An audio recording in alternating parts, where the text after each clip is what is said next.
ओशो का नाम तो आपने सुना ही होगा।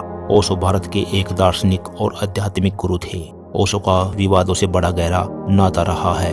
उनकी रहस्यमयी शिक्षाओं और क्रांतिकारी विचारों की वजह से बड़ी तादाद में लोग उनकी ओर आकर्षित हुए और उनके अनुयायी बने। वहीं दूसरी तरफ बहुत से लोग उनके खिलाफ भी हुए और ओशो को सेक्स गुरु और अमीरों का गुरु कहा जाने लगा। इस वीडियो में आप ओशो के बारे में 30 ऐसे फैक्ट जानोगे जो शायद आपने कभी ना सुने हो। वीडियो को पूरा देखने के बाद आपको पता चलेगा कि ओशो कितने रहस्यमयी थे। नंबर 1, 11 दिसंबर 1931 को मध्य प्रदेश के कुचवाड़ा गांव में जन्मे। ओशो पैदा होने के 3 दिन तक ना तो हंसे थे और ना ही वो रोए थे। इसी वजह से उनके परिवार के लोग बेहद परेशान हो गए थे।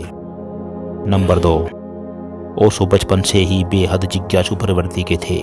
किसी भी बात को जानना है तो बस जानना है। महज 12 साल की उम्र में वो रात को शमशान जाया करते थे, ये जानने की कोशिश में कि मरने के बाद इंसान कहाँ जाता है।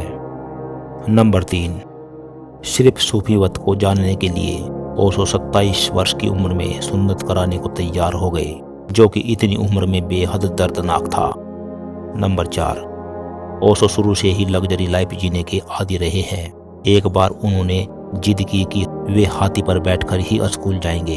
तब उनकी जिद देखकर उनके पिता को हाथी मंगवाना पड़ा और ओशो उस पर बैठकर स्कूल गए।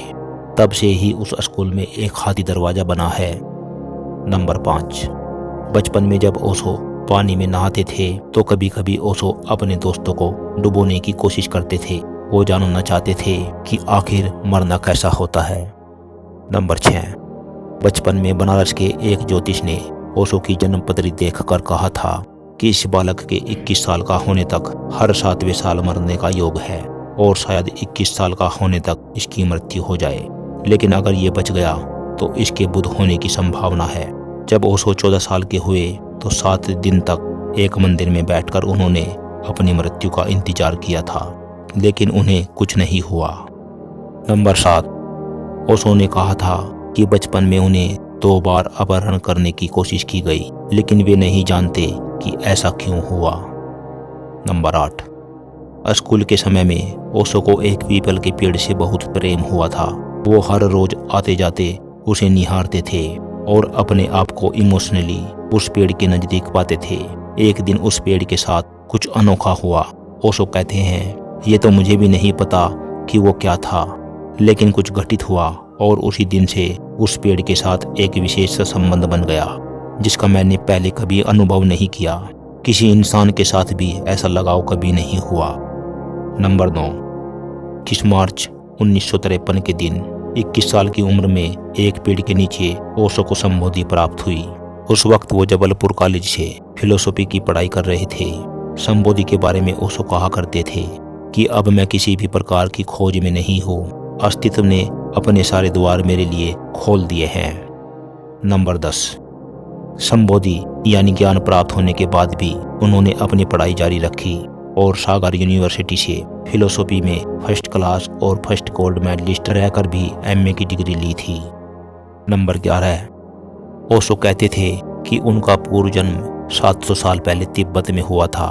पिछले जन्म में जो कार्य वो पूरा नहीं कर पाए, उनको पूरा करने के लिए ही ये जन्म लिया है और इस जन्म के लिए भी उन्होंने अपने माता पिता को भी खुद ही चुना है।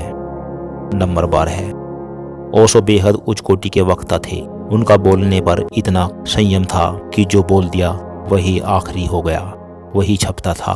माफ करना, मेरा मतलब ये नहीं था, मुझसे गलती हो गई, इस तरह के शब्दों का इस्तेमाल उन्होंने कभी नहीं किया।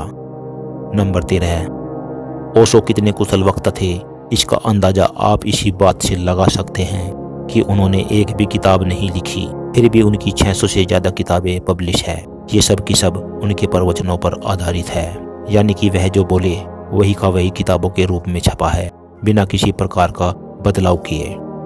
नंबर 14, ओशो ने लगभग हर एक विषय पर प्रवचन दिए। करीब 5500 घंटे के प्रवचन इंग्लिश में और 4800 घंटे के प्रवचन हिंदी में मौजूद है। बचपन में वे सारे प्रदेश में ऐसा कोई हाई स्कूल नहीं था जहां बोलकर ओशो ने पुरस्कार न जीता हो। 15, अगर साहित्य लेखन की बात न करें तो सबसे ज़्यादा भारत में किताबें अगर किसी की बिकी है तो वह ओशो की है। सालाना 1 मिलियन से ज़्यादा किताबें और टेप भारत में बिकती है। नंबर 16, किताबों से उन्हें बहुत लगाव था। एक दिन में 3 किताबें पढ़ लिया करते थे। पढ़ने के इतने शौकीन थे कि उनका पूरा का पूरा दिन भोजन और सुबह के प्रवचन के अलावा किताबें पढ़ने में ही बीत जाता था। पढ़ने को लेकर उनका पागलपन इतना ज़्यादा था कि वह चोर बाजार में बिकने वाली किताबों को भी खरीदने से नहीं कतराते थे। नंबर 17, शायद आपको सुनकर हैरानी हो, ओशो ने अपने जीवन में 1 लाख से भी ज़्यादा किताबों का अध्ययन किया। एक शोध के अनुसार उन्हें 20वीं सदी का सबसे अधिक किताबें पढ़ने वाला पुरुष माना गया और उन्हें इंडियन ग्रेटेस्ट बुकमैन के नाम से भी संबोधित किया गया। नंबर 18, ओशो को किताबों से बेहद प्रेम था। इस प्रेम को देखकर उनके पिता ने ओशो से एक बार कहा था, पहले हमारे घर में लाइब्रेरी थी, अब लाइब्रेरी में हमारा घर है और हम सभी घर वालों को किताबों का ख्याल रखना पड़ता है, क्योंकि तुम्हें बिल्कुल पसंद नहीं कि तुम्हारी किसी भी किताब के साथ कुछ गड़बड़ हो। ओशो ने कभी भी अपने पिता से किताबों के अलावा किसी और चीज के लिए पैसे नहीं मांगे। नंबर 19, ओशो को बिल्कुल पसंद नहीं था कि कोई उनकी किताबों पर निशान लगाए या किसी भी पंक्ति को अंडरलाइन करे। इसीलिए ओशो को लाइब्रेरी से बुक लाकर पढ़ना भी पसंद नहीं था। वो कहते थे, मेरे लिए किसी और द्वारा अंडरलाइन या निशान लगाई हुई किताबें पढ़ना ठीक उसी प्रकार है जैसे कोई वैश्य के पास जा रहा हो। मेरे लिए कोई पुस्तक मात्र पुस्तक नहीं, ये एक प्रेम संबंध है। नंबर 20, ओशो बचपन में अपनी नानी के पास रहे। नानी ने ही उनको पढ़ना सिखाया। जो भी किताबें उन्हें पसंद थी उसे वो रात में अपनी नानी को पढ़कर सुनाते। पहली बुक जो उन्होंने अपनी नानी को पढ़कर सुनाई थी वो थी द बुक ऑफ मिर्दाद। ये उनकी पसंदीदा किताबों में से एक थी। साथ ही ओशो ये भी कहते थे कि मनु संहिता और मनुस्मृति को मैं दुनिया की सबसे क्रूर किताब मानता हूँ। नंबर 21, ओशो की लाइब्रेरी में 1 लाख किताबें हैं। ओशो ने मृत्यु से पहले अपने लोगों को इस लाइब्रेरी की किताबों को अलमारियों में बंद रखने का निर्देश दिया था। साथ ही ये भी कहा था कि इन किताबों को तालों से खोलकर सिर्फ उन्हीं को पढ़ने की इजाज़त है जो उन पर लिख रहे हो। उसने भी किसी को एक बार में 3 से अधिक किताबें निकालने की इजाज़त नहीं है। ओशो का कहना था कि ये लाइब्रेरी आम जनता के लिए नहीं है, इसकी किताबें उन्हीं के लिए खुली है जो इन पर यानी ओशो पर शोध कर रहे हो। नंबर 22, ओशो को जबकि तर्कशास्त्री थे, उनमें किसी भी बात को सही या गलत साबित करने की पूरी अक्षमता थी। यही कारण था कि कोई भी व्यक्ति उनसे वाद विवाद नहीं कर सका। नंबर 23, ओशो सेक्सुअलिटी पर बड़े खुले रूप से बातचीत करते थे।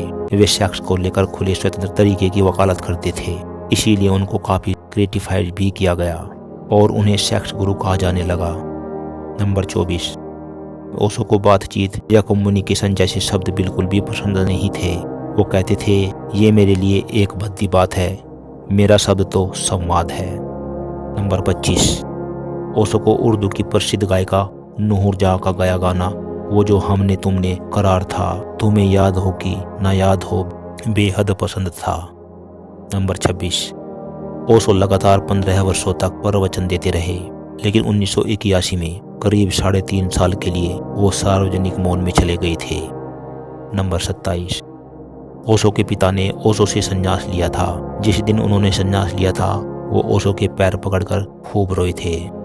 नंबर 28, ओशो को अमीरों का गुरु कहा जाता है और उन्होंने खुद भी अपने इंटरव्यू में बार बार जिक्र किया है कि वे अमीरों के गुरु हैं। वो कहा करते थे कि तुम मुझे अमीरों का ही गुरु बनने दो, गरीबों के लिए तो और बहुत से गुरु हैं। यहाँ अपनी बात को सिद्ध करने के लिए वो ऐसे तर्क दिया करते थे कि अमीर होना कोई बुरी बात नहीं है, बल्कि जिसके पास धन है वही धन की व्यवस्था को समझ सकता है।